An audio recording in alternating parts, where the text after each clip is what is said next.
Oma Gyanatimirandasya Gyananjana Shalakaya Chakshunumilitan Jenna Tasmai Shri Gurave Namaha. Assim na mais obscura ignorância, meu mestre espiritual está abrindo meus olhos com a chote do conhecimento. Ofereço-lhe, portanto, as minhas mais humildes e respeitosas reverências. Namah Vishnu Padaya, Krishna Prestaya Bhutale, Srimate Bhaktivedanta Swamini Tramine, Sirupa Sanatana Bhatta Raghunatha, Siddhiva Gopal Bhatta Dasa Raghunatha, Sadhu Goswami Prabhu Ki Jai, Vanchakalpatarubhyascha, Kripa Sindhu Bhyevacha, Patitanam Pavanebhyo Vaishnavebhyo Namo Namaha. Ofereço as minhas mais humildes e respeitosas reverências a todos os devotos Vaishnavas, devotos puros do Senhor, que estão cheios de compaixão por nós, almas caídas, e que são assim como árvores dos desejos, porque são capazes de satisfazer os desejos de todo o mundo. Jaya Sri Krishna Chaitanya Prabhu Nityananda Shri Advaita Gadadhara Shivasadi Gora Bhaktabrinda. Hare Krishna Krishna Krishna Hare Hare, Hare Rama Rama Rama Hare Hare. Om Namo Bhagavate Vasudevaya, Om Namo Bhagavate Vasudevaya, Om Namo Bhagavate Vasudevaya. Narayana Namaskritya Naranchaiva Narottamam Devim Saraswatim Vyasam Tato Jayanodiraye. Antes de se recitar este Srimad Bhagavatam, que é o verdadeiro meio de conquista, deve-se oferecer respeitos à suprema personalidade de Deus Narayana, a Nara Narayana Rishi, o ser humano supremo, a mãe Saraswati, a deusa do conhecimento e da sabedoria, a Srila Vyasadeva, o compilador, e a Srila Prabhupada, o propagador. Bom dia então, ISKCON Rio. Estou entrando aqui, enfim, às pressas, em substituição a Ramakanta Prabhu, que não, de alguma forma, não conseguiu se conectar com a nossa mídia. Então vou substituí-lo na leitura do Srimad Bhagavatam nessa segunda-feira, dia 24 de junho de 2024. A gente está no terceiro canto, capítulo 8, Brahma manifesta-se de Vishnu. E eu vou ler os versos do 3 ao 5, tá bom? Bem-vindo você que acompanha, e vamos em frente nessa jornada. Verso 3. Asinam urvyam bhagavatam nadyam sankarshanam devanakunta sattvam vivitsavastatuam nataparasya kumara mukhya munayon vapricham. Palavra por palavra a tradução. Asinam, sentado, Urvyam, no fundo do universo, Bhagavatam, ao Senhor, Adyam, o original, Sankarshanam, Sankarshana, Devam, a personalidade de Deus, Akunta Sattvam, conhecimento inabalável, Vivitsavaha, estando curioso de saber, Tattvam Attaha, esta mesma verdade, Parasya, relativa à suprema personalidade de Deus. Kumara, o menino santo. Mukhya-ha, encabeçados por Munayaha, grandes sábios. Anvapricham, perguntou assim. Vamos então agora à leitura da tradução. Temos um significado de Srila Prabhupada, um comentário bem pequeno. Em virtude desses comentários pequenos, é uma leitura de 3 versos, né? Do 3 ao 5, tá? Então a tradução e significado dados por Sua Divina Graça, Srila Prabhupada, Jagadguru Srila Prabhupada Ki Jai. Jagadguru significa o Guru para o mundo todo, para todo o universo. Srila Prabhupada ele veio estabelecer, ajustar, né? O processo de Sadhana Bhakti para nós, as almas caídas, nessa era de Kali. Ele veio, enfim, facilitar a possibilidade de que a gente estabeleça na nossa vida uma conexão em Yoga, em Bhakti Yoga com o Senhor Supremo. Então vamos lá. Tradução. Há algum tempo atrás, tendo a curiosidade de saber, Sanat Kumara, o principal entre os meninos santos, acompanhado por outros grandes sábios, perguntou exatamente como tu sobre as verdades relativas a Vasudeva, o Supremo, ao Senhor Sankarsana, que está sentado no fundo do universo. Vamos ao significado. Este verso vem esclarecer a declaração de que o Senhor falou diretamente sobre o Srimad Bhagavatam. Nesta passagem se explica quando e a quem foi falado o Bhagavatam. Perdoe. Perguntas similares às feitas por Vidura foram feitas por grandes sábios como Sanat Kumara e o Senhor Sankarsana, a expansão plenária do Supremo Senhor Vasudeva, as respondeu.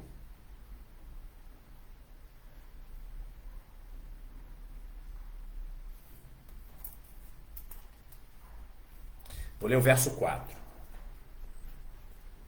Swanevajishnyam bahumanayantam jad vasudeva bidanamananti pratyagdrita sambudya koshan ishat unmilayantam vibudodayaya.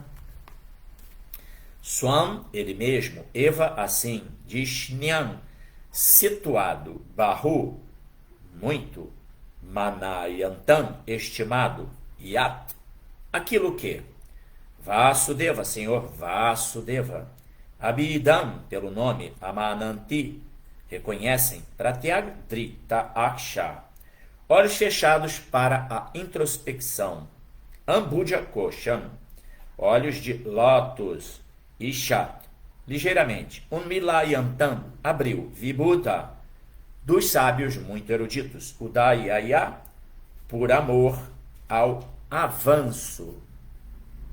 Tradução. Esse verso não tem comentário de Prabhupada, não tem seu significado. Vamos então à tradução. Nessa altura, o Senhor Sankarsana estava meditando em seu Senhor Supremo, o qual os eruditos estimam como o Senhor Vasudeva, mas, por amor ao avanço dos grandes sábios eruditos, ele abriu ligeiramente os seus olhos de lótus e começou a falar.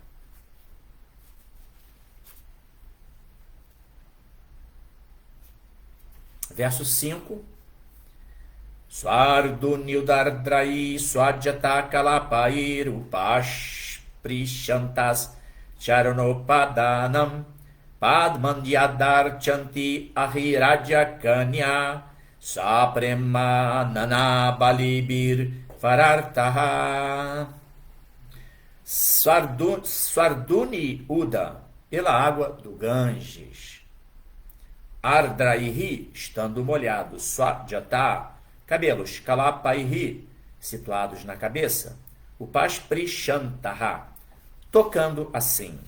Charana Upadanam, o abrigo de seus pés. Padman, o abrigo de lótus. Yat, aquilo que Archanti adora. Ahiraja, o rei serpente. Kanyaha, filhas. Saprema, com muita devoção. Nana, variada. Balibhi, parafernália. Vara Artaha, desejando esposos. Tradução. Os sábios vieram dos planetas mais elevados para a região inferior, através da água do Ganges, e por isso estavam com o cabelo molhado. Eles tocaram os pés de lótus do Senhor, que as filhas do Rei Serpente adoram com parafernália variada, quando desejam bons esposos. Agora vamos ao significado de Srila Prabhupada. A água do Ganges flui diretamente dos pés de lótus de Vishnu, e seu curso vai do planeta mais elevado do universo até o mais baixo. Os sábios desceram de Satyaloka, aproveitando-se da água corrente, um processo de transportação que é possibilitado pelo poder da yoga mística. Se um rio flui por milhares e milhares de quilômetros, um yogi perfeito, simplesmente por mergulhar em sua água, pode se transportar de um lugar para outro. Isso é sempre um assunto muito cativante para as pessoas assim que ficam impactadas, né, com os poderes místicos que podem ser desenvolvidos. Mas, de uma certa forma, essa capacidade ela não tem grande relevância. São, em última análise, manipulação da matéria de uma forma mais sutil. E não é esse o objetivo da vida, né? O objetivo é outro. O Ganges é o rio único celestial que flui por todo o universo. E grandes sábios viajam por todo o universo através deste rio sagrado.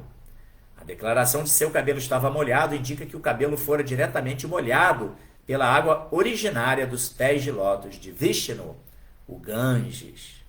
Quem quer que toque a água do Ganges com sua cabeça está certamente tocando os pés de lótus do Senhor diretamente e pode livrar-se de todos os efeitos de atos pecaminosos. Se, após tomar banho no Ganges ou purificar-se de todos os pecados, um homem se precata para não cometer mais atos pecaminosos, então certamente ele é salvo. Mas, se novamente se envolve com atividades pecaminosas, seu banho no Ganges é como o do elefante, que toma um bom banho de rio, mas depois estraga tudo, cobrindo-se de poeira em terra firme.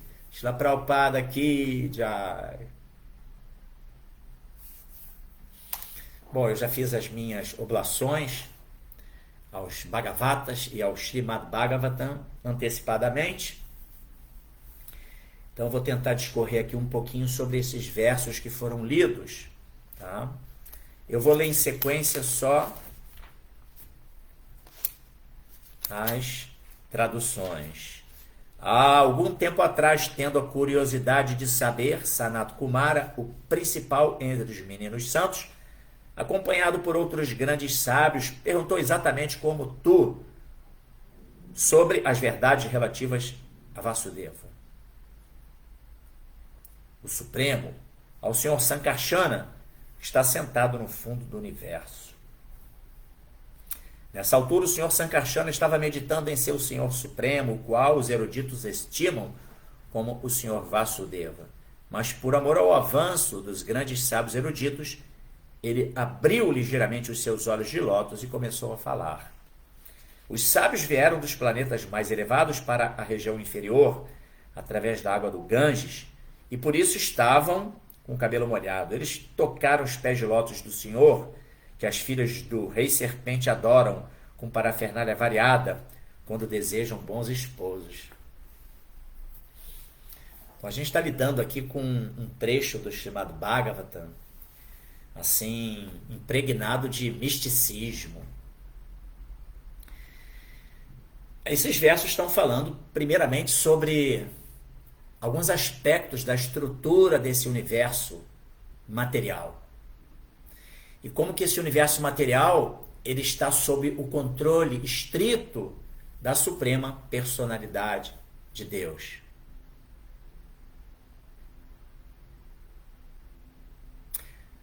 A física quântica hoje já advoga que para todo fenômeno científico, por trás desse fenômeno, tem que haver um agente. E essa afirmação é uma afirmação que está alinhada com o conhecimento védico, que fala exatamente isso, que por trás de todo fenômeno científico tem uma deidade controladora.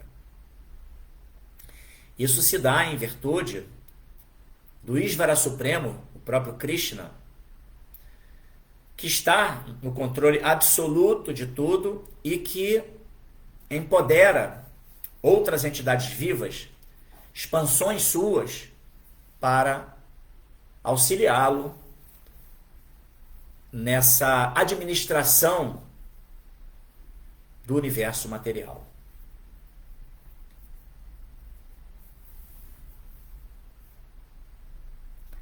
Um aspecto místico que a gente observa aqui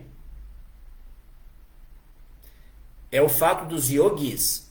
A gente sabe, por exemplo, que nos Himalaias existem yogis meditando em condições absolutamente inóspitas, assim como explica-se também que yogis, eles adentram em rios e praticam meditação dentro das águas dos rios, onde através de um processo místico eles conseguem reduzir o seu metabolismo e se manter ali ativos, vivos, nessas condições que aos olhos mundanos são absolutamente impossíveis. Mas isso tudo se deve a poderes místicos. Tá? Eles existem realmente. E aqui nessa passagem explica-se que muitos yogis, eles se transportam através do fluxo de águas.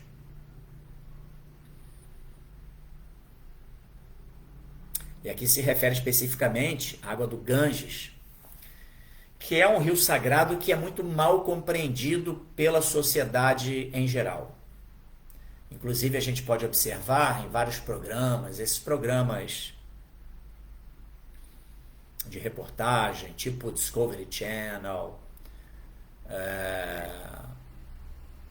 dentre outros, documentários que falam sobre o rio Ganges e com grande perplexidade eles questionam o caráter sagrado desse rio sagrado. Porque eles não entendem, na verdade, por exemplo, o rio Ganges, a gente sabe que devido ao seu longo curso, que passa por muitos vilarejos, em determinadas regiões ele está muito contaminado por dejetos químicos, enfim, dejetos físicos, biológicos, todo tipo de dejetos. Então, através de uma análise científica, vai se observar que a água do rio está contaminada. Porém, a questão é que, assim como Krishna, quando vem a esse mundo, ele não se contamina, por isso a gente sempre se refere aos pés de lótus de Krishna, aos olhos de lótus de Krishna. E isso também é usado, essa expressão, para os pés de lótus do nosso mestre espiritual. E que denota o quê? Que essas grandes almas, a própria suprema personalidade de Deus, assim como grandes almas que estão conectadas com Ele em serviço devocional, absolutamente alinhados com a vontade do Senhor Supremo, prestando serviço em missão, propagando seus santos nomes, o Yuga Dharma. Essas grandes almas, embora elas adentrem nesse mundo material, mas elas não se contaminam. Por isso se usa essa expressão, os pés de lótus. Por quê? Porque a referência é que o lótus é uma flor, além de belíssima, de uma fragrância fantástica, ela nasce no lodo. Porém, a flor em si, ela não toca o lodo. Então isso faz uma analogia exatamente de que esses sadhus, essas almas santas, que estão em missão nesse mundo material, cumprindo a vontade do Senhor Supremo, elas vêm a esse mundo, mas elas não se contaminam nesse mundo. E da mesma forma, o rio Ganges, ele entra nesse mundo pela vontade do Senhor Supremo, ele vem navegando desde universos assim mais elevados e chega até aqui no planeta Terra. E embora ele carregue muitos dejetos no seu fluxo, mas ele não se contamina.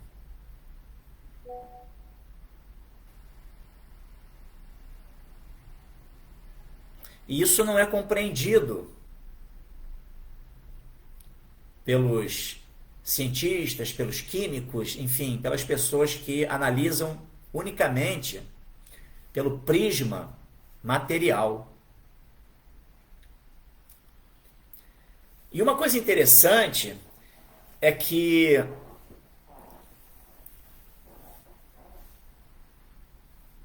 olha só o que é falado aqui. A água do Ganges flui diretamente dos pés de lótus de Vishnu, e seu curso vai do planeta mais elevado do universo até o mais baixo. Ou seja, esse fluxo ele vem de outros planetas, planetas superiores. E é muito interessante que o Bhagavatam explica isso, ou seja, que o Ganges ele vem fluindo inclusive pela Via Láctea. Aí alguém pode falar, nossa, que exagero, que absurdo, que fanatismo. Mas e se eu disser para vocês que uma das agências espaciais científicas mais renomadas, que é a NASA, ela descobriu que de fato existe água fluindo pelo espaço sideral, na Via Láctea inclusive. Porém, entendamos que esse fluxo ele vem na forma de vapor.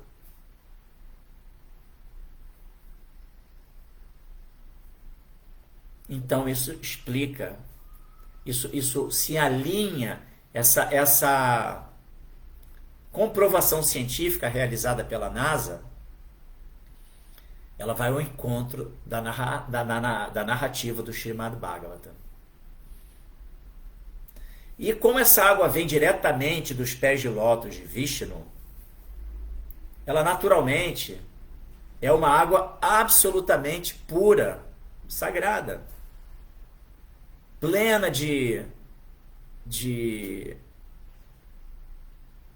espiritualidade, totalmente transcendental. Agora, obviamente, essa compreensão ela depende o quê? De Buddhi Yoga. Buddhi Yoga é uma inteligência que não é a inteligência prática que nós nos utilizamos para gerir as nossas vidas aqui diante das situações práticas da vida. Buddhi Yoga é uma capacidade de percepção mais refinada que nos auxilia a compreender aquilo que está além da compreensão das nossas funções sensoriais. A Buddhi Yoga ela é diretamente dada por Krishna. E Krishna fala para Arjuna, Teshan satata yuktanam bhajatam priti purvakam dadami Buddhi yogantam janamanu payantite. Esse verso ele explica que para aqueles que estão constantemente unidos a mim, Bhajatam Priti Purvakam, adorando-me em amor estático, Dadami Buddhi Yogantam, eu dou a inteligência Janaman Upayantite, através da qual essa pessoa vai chegar a mim. Então, ou seja, esse Buddhi Yoga, essa inteligência mais refinada, ela é a inteligência, como diz, né? Buddhi, inteligência, yoga, que conecta, que nos conecta com o Supremo. Tem outro verso também que faz referência a esse elemento, Buddhi Yoga, que é Mahatmanastu Mamparta, Daivim Prakriti Ashritaha, Bhajanti Ananyamanaso, Gyatva Bhutadim Avyayam.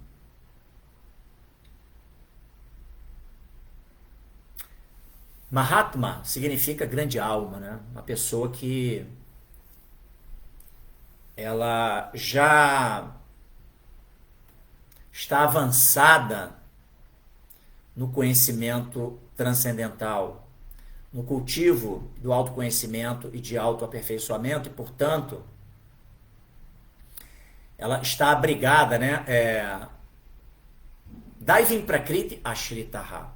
Ashritaha, a gente fala assim, Prabhupada Ashraya, né? O abrigo de Srila Prabhupada. Então, Ashritaha se refere que essa grande alma, ela está abrigada em Daivi Prakriti, na energia superior de Krishna, que é Yoga Maya. Bhajanti Ananya Manaso. E a sua mente, Manaso, né? Bhajanti Ananya, está constantemente me adorando. Gyatva Bhutadim Avyayam. Deixa eu dar uma olhadinha aqui nessa última linha.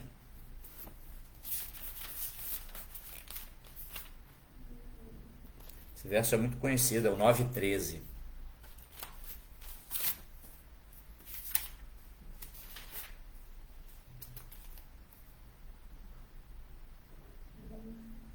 Gyatva, né, conhecendo, Bhuta, da criação, Adim, a origem da criação, Avyayam, inexaurível, que é Krishna, né? A suprema personalidade de Deus, que é inexaurível.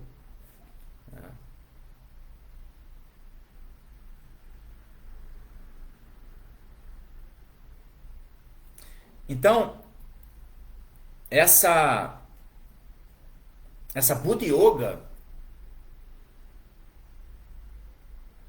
vou ler aqui a tradução literal de Prabhupada.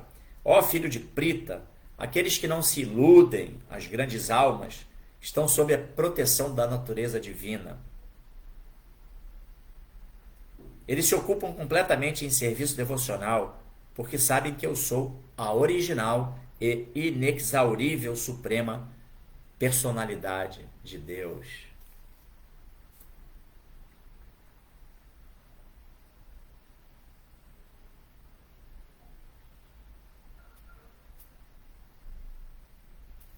Ou seja,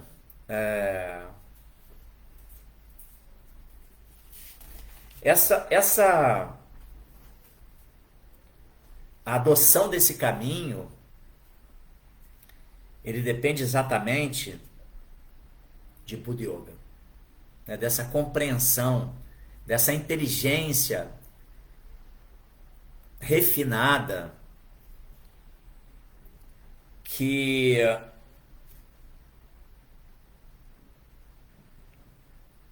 capacita uma entidade viva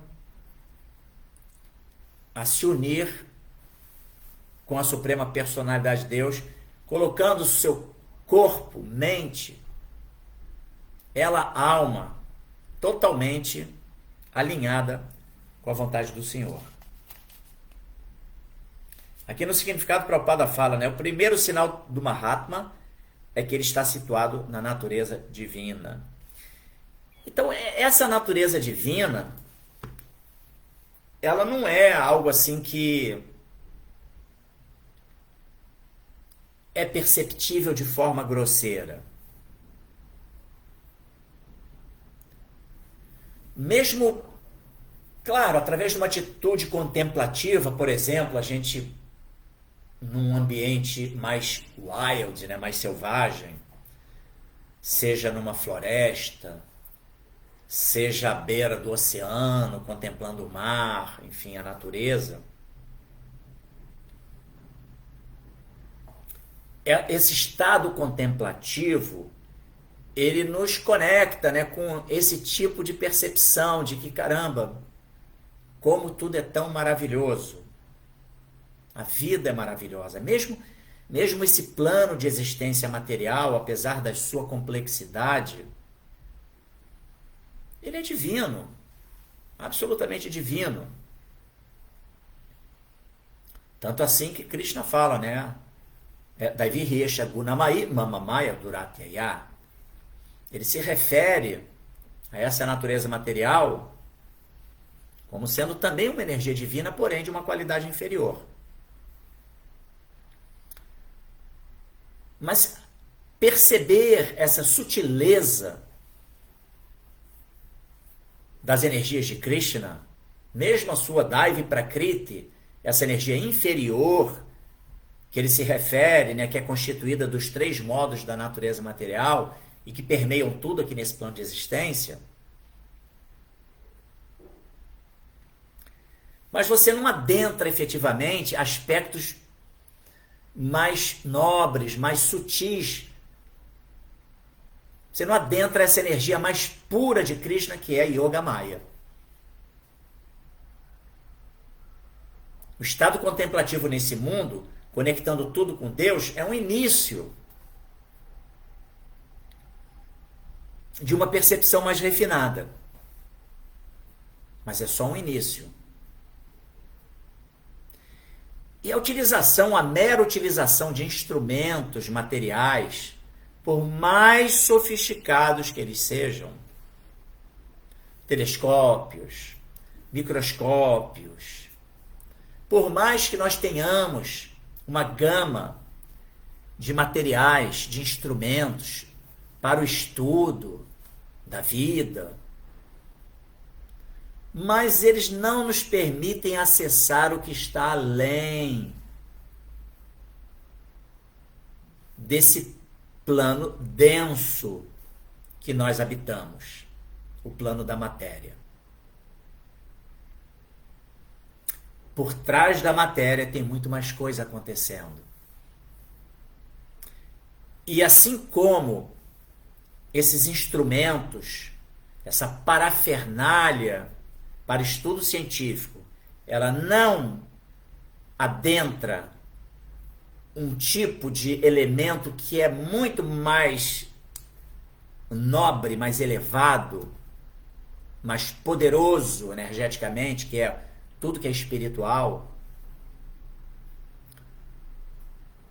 As nossas funções sensoriais também não nos habilitam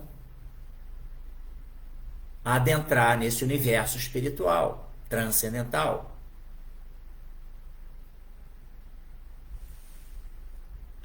Por isso explica, né,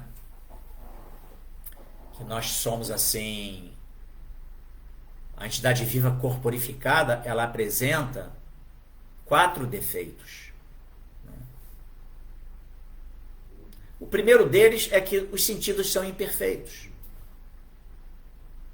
Errar é humano. Não é assim? Todo mundo fala, tem essa expressão popular. Ah, errar é humano. Mas por que errar é humano? Porque nossos sentidos são imperfeitos. A gente não tem uma percepção absoluta sobre as coisas. A gente sempre vai perceber as coisas de um determinado ponto de vista. E o ponto de vista relativo não vai permitir que a gente entenda todo um episódio. Por exemplo, eu passando na rua, eu posso ver uma pessoa agredindo uma outra. E no primeiro momento, baseado na minha percepção relativa, eu me indigno com o agressor. Porém, no momento que eu percebi aquela cena, eu percebi aquela cena a partir de um momento ali só. Eu não vi o que antecedeu aquilo que eu vi primeiramente.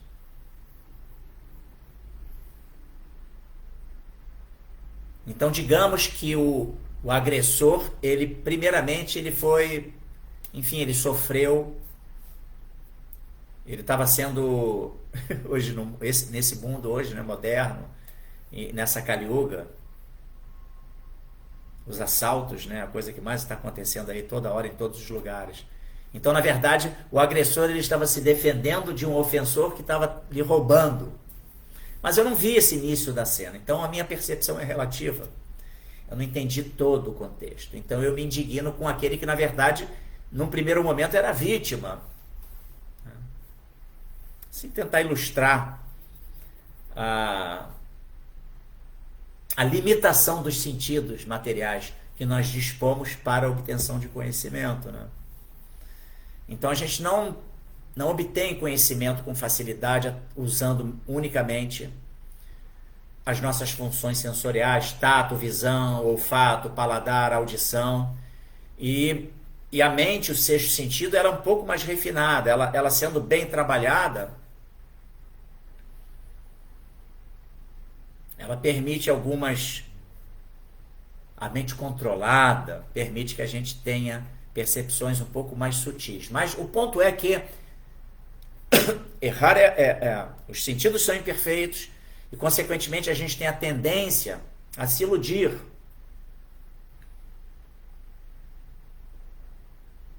E aí também temos uma tendência de enganar os outros, porque a gente também se engana. E toda a parafernália, todos os instrumentos que são criados pelo homem, ele naturalmente também tem suas limitações, também são imperfeitos da mesma forma, porque estão sendo criados por seres imperfeitos. Então, perceber mesmo aspectos mais sutis dessa natureza material, a gente já não consegue ter uma percepção plena meramente usando os sentidos e as parafernálias, esses instrumentos científicos.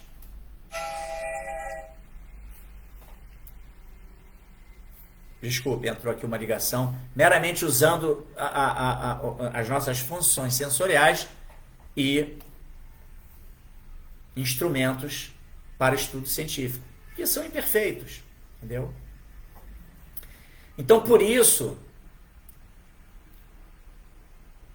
destituídos de Buddha Yoga, de uma inteligência mais refinada, sem a compreensão de que o rio Ganges, ele vem fluindo desde planetas superiores do universo, saindo ali diretamente dos pés de lótus de Vishnu, o próprio Senhor Vishnu, dos seus pés fluem as águas do Ganges.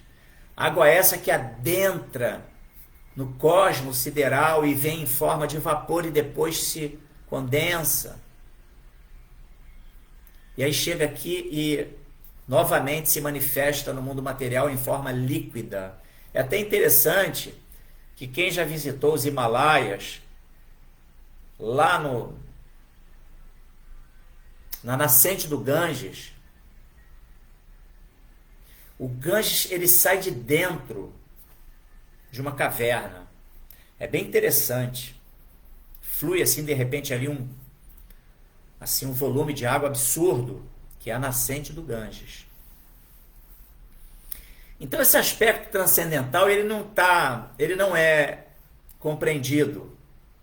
Ele não é acessível a qualquer pessoa. Ele depende de uma inteligência mais refinada, essa inteligência que é dada pelo próprio Senhor Supremo, né?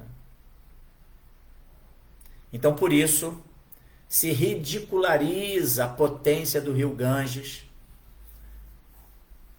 porque não se compreende que o Ganges não se contamina, entendeu? No seu aspecto transcendental. Assim como uma grande alma, embora ela venha a esse mundo, como Prabhupada, né, por exemplo, Srila Prabhupada, Bhaktivedanta Swami Prabhupada, ele veio a esse mundo propagar a missão do Senhor Chaitanya Mahaprabhu e não se inebriou com qualquer tipo de facilidade material que ele pudesse obter devido ao êxito da sua missão. Prabhupada, em nenhum momento ele ficou tocado motivado por qualquer outro interesse que não fosse usar tudo a serviço de Krishna.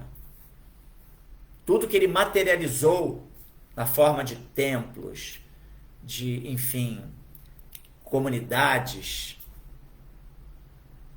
todos os projetos que Prabhupada inaugurou, diretamente ou através dos seus discípulos, tudo foi utilizado o tempo todo para o prazer de Krishna. Inclusive eu sempre gosto de citar esse episódio, pois ele demonstra esse caráter imaculado de Prabhupada. Prabhupada, ele foi o guru dos Beatles, né? Imaginem. John Lennon, George Harrison, todos eles se abrigaram em Prabhupada. E aí, em dado momento, John Lennon já estava se associando com Yoko Ono. Imagine, né? Prabhupada, o guru dos Beatles. Os Beatles, à época, sem internet, sem nenhum tipo de recurso de mídia tão sofisticado como o que nós temos hoje em dia, eles eram muito famosos, né?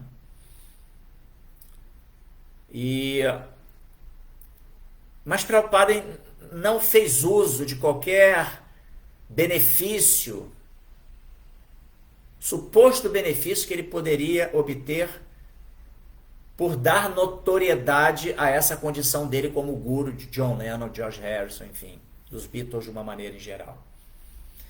E aí teve um episódio muito interessante que Yoko Ono e John Lennon se dirigiram ao Swami, como eles chamavam Prabhupada, né? Swami. E foram ter com Prabhupada. Se dirigiram ao local onde Prabhupada se encontrava. E lá chegando eles falaram: Prabhupada,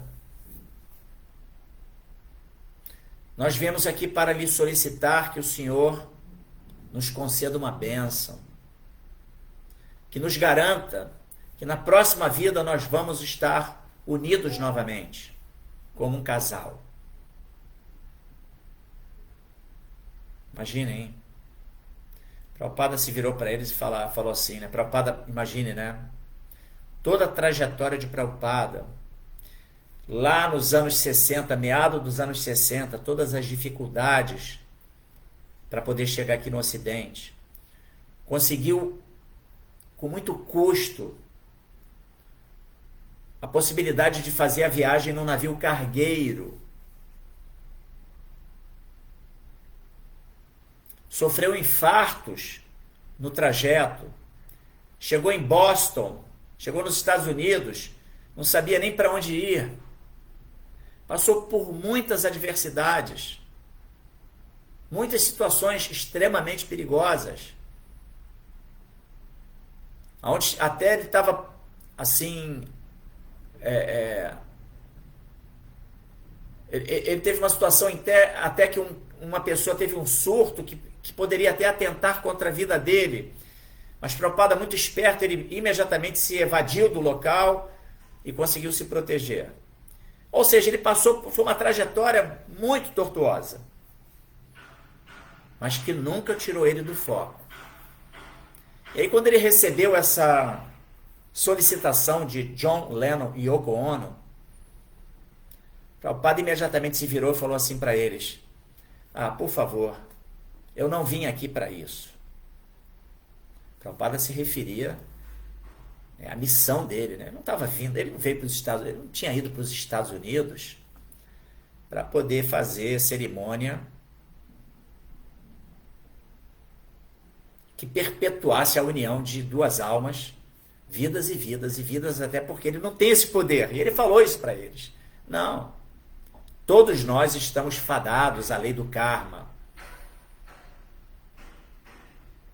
Essa lei ela é controlada pelo Senhor Supremo.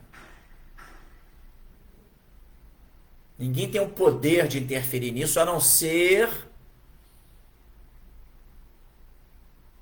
através do serviço devocional que uma pessoa ela é capaz de dar uma direção objetiva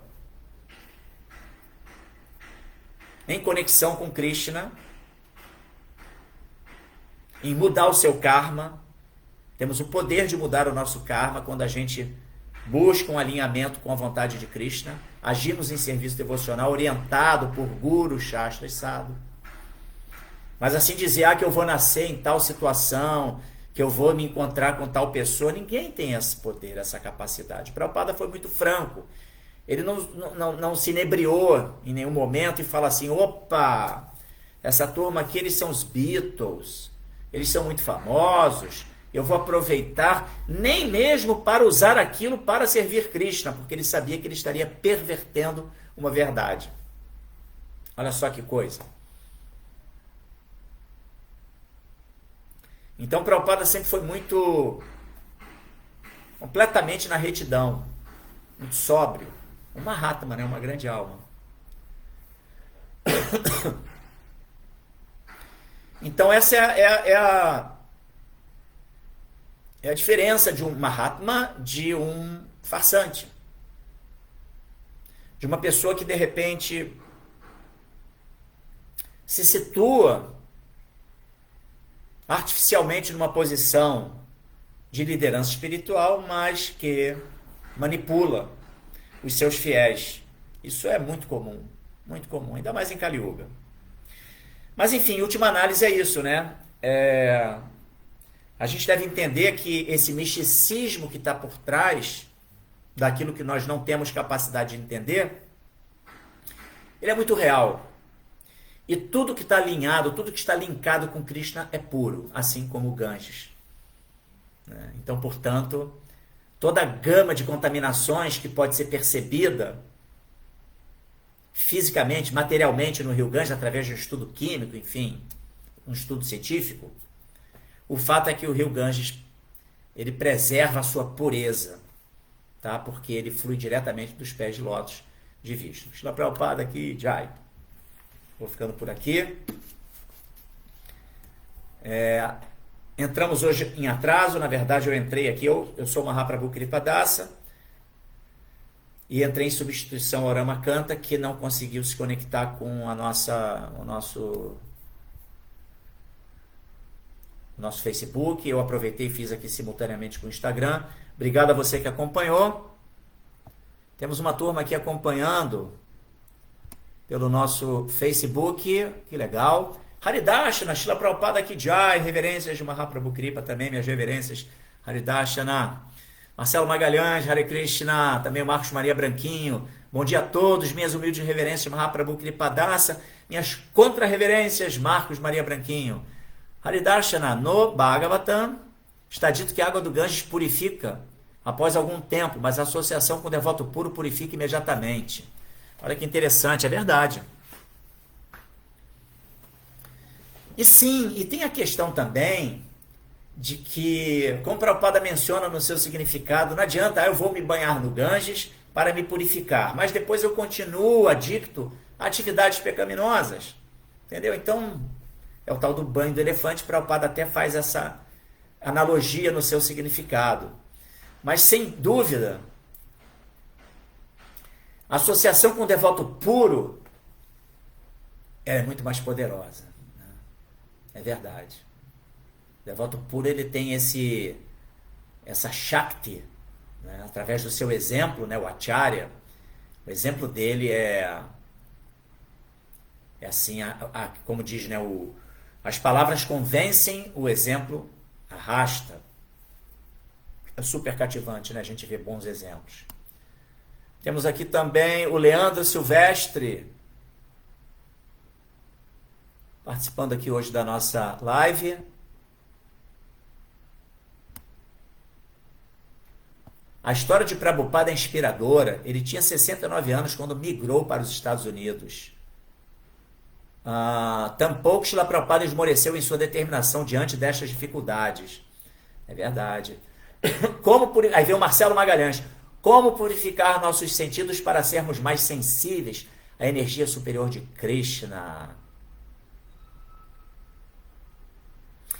É colocar os nossos sentidos a serviço do controlador dos sentidos. Sarvopade vinir muktam tat paratena nirmalam rishikena rishikesha sevanam bhaktiruchyate. que a posição mais elevada em Bhakti, no serviço devocional, Bhakti Uchate, é exatamente você Sarva Upadi Vinir Muktam, você se livrar. Upadis, né, as identificações falsas, com as designações transitórias e temporárias. Sarva todas Upadis, todas essas identificações. Vinir Muktam, você se livra. Se livrar das identificações com o ego falso. Tat Paratena Nirmalan Rishikena Rishikesha. Os nossos sentidos se purificam. Rishikena Rishikesha. Colocando os nossos sentidos, né, Rishikena, a serviço de Rishikesha, que é o nome de Krishna, né? Rishika, Isha, controlador. E Rishika, sentidos, funções sensoriais. Então o serviço devocional, ele se notabiliza, por quê? Por nós pegarmos os nossos sentidos e colocarmos eles para servir Krishna. Como assim? Eu vou fazer uma guirlanda para Krishna. Eu uso meu tato, aí coloco lá a linha dentro da agulha, e aí eu vou então perfurando, né, as flores, formando aquele colar de flores. Eu estou usando a minha visão, eu estou usando o meu tato, e eu vou pegar aquele colar de flores, aquela guirlanda, e vou oferecer a Krishna, a deidade de Krishna, ao Senhor Jagannath, por exemplo. Estamos aqui usando o que? Eu falando e vocês também aí conectados, prestando atenção, ouvindo, acompanhando, usando a função auditiva, usando também o tato de vocês, a capacidade cognitiva, usando, digitando para indagação e para trazer indagação filosófica e também trazer subsídios de compreensão filosófica com bons comentários, por exemplo. Aí a gente usa aqui o sentido, né? Nosso tato ali digitando, elaborando com a mente, usando a inteligência. Então é a utilização prática das funções sensoriais. Quando eu vou num templo, eu contemplo as deidades com a minha visão. Quando eu experimento Krishna Prasadam, que eu degusto aquele alimento que foi primeiramente oferecido a Deus e que, portanto, é um alimento impregnado de energia espiritual. Então, a utilização dos sentidos a serviço do controlador dos sentidos é assim, se dá de uma forma prática. Quando a gente canta num bhajan, num kirtan, tocando instrumentos, então a gente está ali todo conectado, contemplando as deidades, usando a nossa visão para a contemplação das deidades, trocando olhares para estimular as pessoas ao canto, tocando instrumentos, ouvindo a melodia. Você está ali completamente imerso, usando os seus sentidos para glorificação de Deus. Então é assim, Marcelo, que a gente vai purificando os sentidos, entendeu? Usando eles para o prazer de Deus, né? E é isso que vai promover o nosso encontro conosco mesmo, para nos estabelecermos na tal da plataforma chamada Atmarama, quando a gente encontra o prazer que está dentro da gente mesmo devido a essa conexão que se estabelece nossa com a fonte da nossa existência. Aqui Paravyoma também menciona que Prabhupada também explicou para o casal Yoko Ono e John Lennon que esta não era a meta da consciência de Krishna. Prabhupada deu ali situou geral, né? Olha só, eu não vim aqui para isso. Eu estou aqui para coisas muito mais relevantes e importantes, que é exatamente descortinar, né? Nos tirar do ego falso, dos apegos.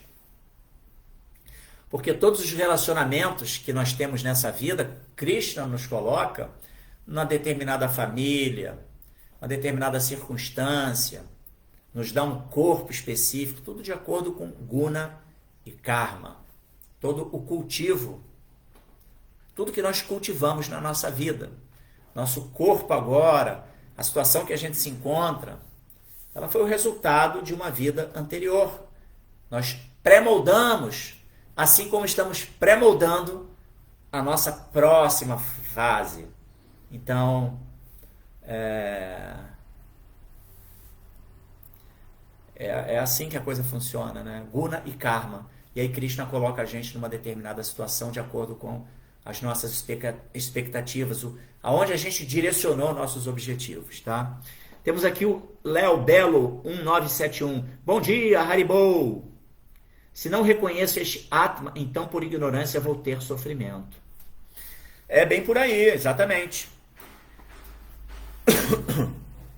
Se eu não me entendo como alma e vivo na plataforma do ego falso, assim, estimulado pelo sistema, por Maya também, né? Maya funcionando, que se utiliza do sistema, que diz para mim que felicidade é ostentação, é o desfrute sensorial, é curtir a vida adoidado.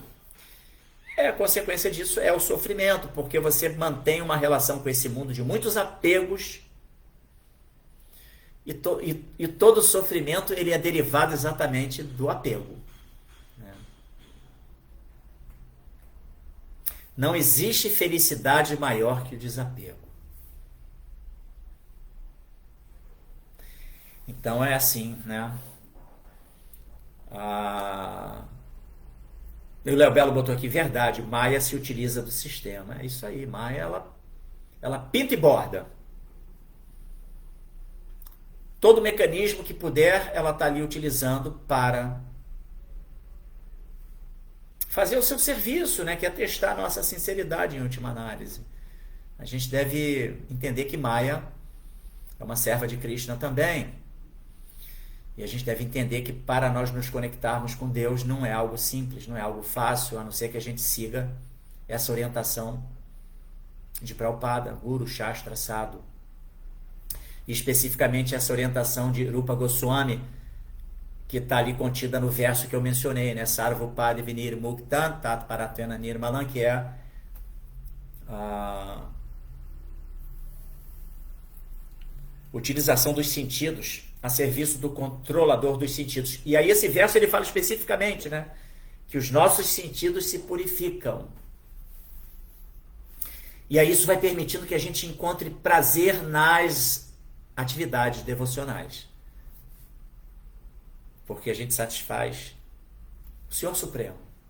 E quando a gente satisfaz Ele, a gente está regando a raiz. E quando a gente rega a raiz, a gente como parte integrante dessa grande árvore da existência, a gente vai receber a nossa cota de energia dessa atitude, assim como quando se rega, meramente se regando a raiz da árvore, automaticamente toda a árvore se beneficia, essa analogia de Prabhupada. E é assim que funciona. Quando a gente rega a raiz da existência, que é servir Deus, a gente vai automaticamente ser nutrido por isso. Shila Prabhupada, Ki Jai, vou ficando por aqui. Obrigado a vocês que acompanharam. Muito obrigado. Opa, temos aqui um comentário. Namastê. O senhor poderia explicar para quem não conhece sobre os 4 rishis kumaras, o significado da juventude e a relação com a criação do senhor Brahma e restabelecimento dos Vedas? Então, os 4 kumaras, o senhor Brahma ele foi gerando entidades vivas e para povoar o mundo tinha que ter atividade sexual, né? Procriação. E os 4 kumaras eles surgiram para essa finalidade. Só que Narada Muni os orientou. E eles então, devido à renúncia, eles tiveram o poder de se manter sempre com aspecto de crianças.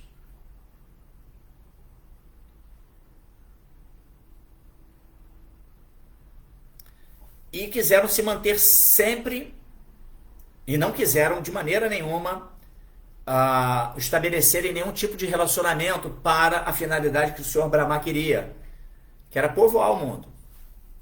Então eles se mantiveram como brahmacharis, que são celibatários. O brahmachari, dentro da concepção védica, é o estudante celibatário, que vai se nutrir com conhecimento espiritual para que possa criar uma base sólida na compreensão da vida, das metas da vida, e a mais à frente, eventualmente, se ele quiser, ele pode se estabelecer como grihasta e constituir uma família e gerar filhos conscientes de Krishna. Essa é a finalidade, inclusive, da procriação, né? Manutenção de espécies e, claro, dentro da nossa espécie humana, que é mais refinada, permitir que se estabeleçam filhos conscientes de Krishna, pessoas que possam se conectar com Krishna. Então,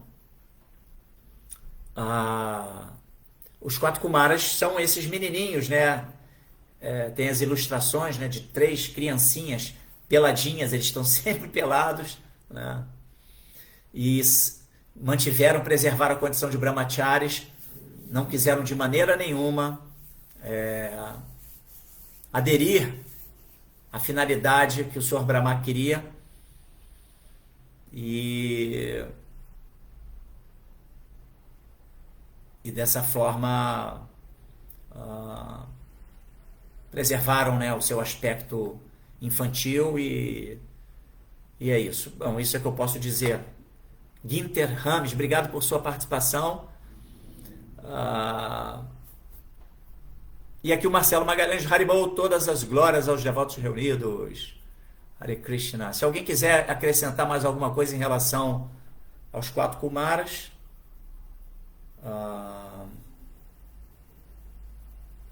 inclusive foram eles que amaldiçoaram Jaya e Vijaya, né, os porteiros de Vaikunta. E daí surge todo um passatempo bem interessante que culmina até com o aparecimento do Senhor Nrsimhadeva, né? Mas é isso. Ok? Então, obrigado a todos vocês que participaram aqui pelo Instagram, a turma que navegou, a turma que ficou, e aqui pelo nosso Facebook. Vou ficando por aqui. A Iscon se desculpa pelo atraso de hoje. Foi devido a uma questão técnica que o Prabhu Ramakanta não conseguiu acessar a internet. Então, obrigado aí por todos. Boa semana para todos vocês em consciência de Krishna. Shila Prabhupada aqui. Jai. Obrigado para Vyoma Prabhu pelo convite mais uma vez. Hare Krishna, Hare Rama. Jai. Assim, eles se tornaram grandes sábios. Sim, eles são grandes sábios, né? São grandes sábios os 4 Kumaras. Obrigado, Prabhuji. Hare Krishna. Bom início de semana para todos. Boa semana para todos. Jai.